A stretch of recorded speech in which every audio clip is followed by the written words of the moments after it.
saja, Pak Prabowo. Tenang saja, Pak. Saya sudah ada di sini. Sayangi Ketua Umum Partai PSI. Tugas kita sekarang melanjutkan dan menyempurnakan dana abadi pesantren, kredit startup milenial, KIS lansia. Assalamualaikum pemirsa. Hari ini Koalisi Indonesia Maju mendaftar calon presiden dan calon wakil presidennya ke KPU. Namun sebelumnya mereka mengadakan pertemuan dulu di Gelora Bung Karno Senayan, Rabu 25 Oktober 2023. Yang menarik perhatian dan banyak dibahas di media massa adalah pidato pertama Gibran Rakabuming Raka sebagai calon wakil presidennya Prabowo Subianto. Sultan Mahlano mencatat beberapa hal yang menggelitik bagi pemikiran Sultan Mahlano. Yang pertama, Gibran penyelamat Prabowo.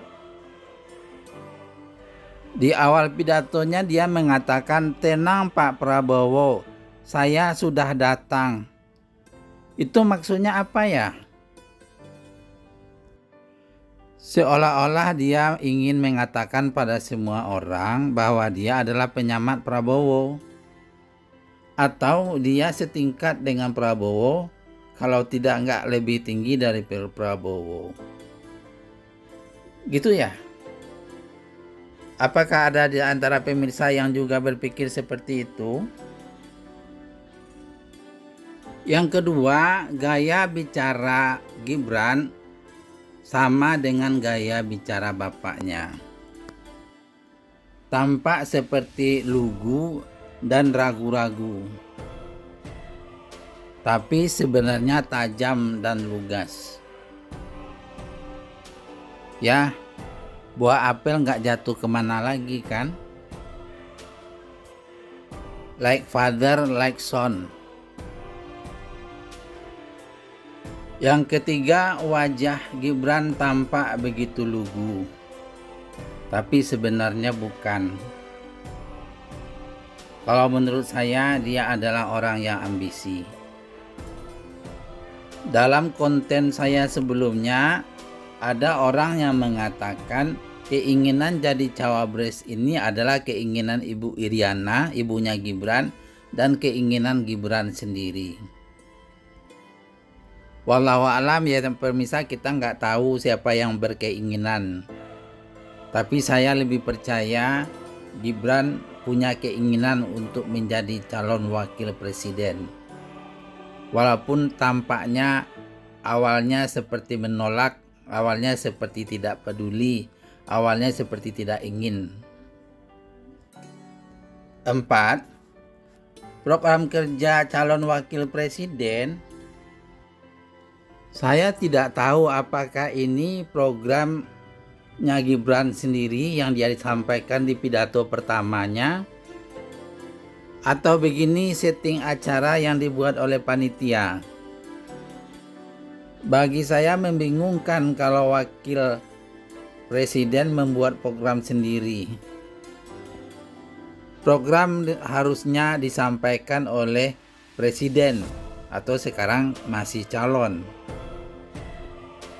Atau panitia memang menunjuk memberikan keistimewaan kepada Gibran untuk menyampaikan program-programnya. Bagi saya ini nggak pas pemirsa, bagi saya ya, maaf. Saya justru khawatir seandainya Gibran dan Prabowo benar-benar menjadi wakil presiden dan presiden, bagaimana nanti pembagian tugas masing-masing? Satu terlalu tua, satunya terlalu muda. Bagaimana menurut pemirsa? Bagi Gibran, bosku adalah anak buah bapakku. Bagi Prabowo nantinya, wakilku adalah anak bosku. Riskan nggak nanti itu ya kalau menang? Yang kelima, program-program yang disampaikan oleh Gibran ya sama seperti Jokowi menyampaikan programnya 5 tahun dan 10 tahun yang lalu. Jokowi memberikan kartu-kartu kepada rakyatnya. Kartu Indonesia Pintar, Kartu Indonesia Sehat, dan lain-lain. Gibran akan memberikan dana abadi pesantren, akan memberikan dana milenial. Ya 11-12 menurut saya pemirsa. Saya baru kali ini menonton Gibran bicara di depan publik. Dan itu pun di YouTube. Namun saya tahu dan merasa bahwa Gibran menyimpan sesuatu yang besar di balik penampilannya yang lugu dan gaya bicaranya yang agak tersendat-sendat. Nanti kita akan menyaksikan bagaimana Gibran berdebat dengan Mahfud MD dan Muhaimin Iskandar.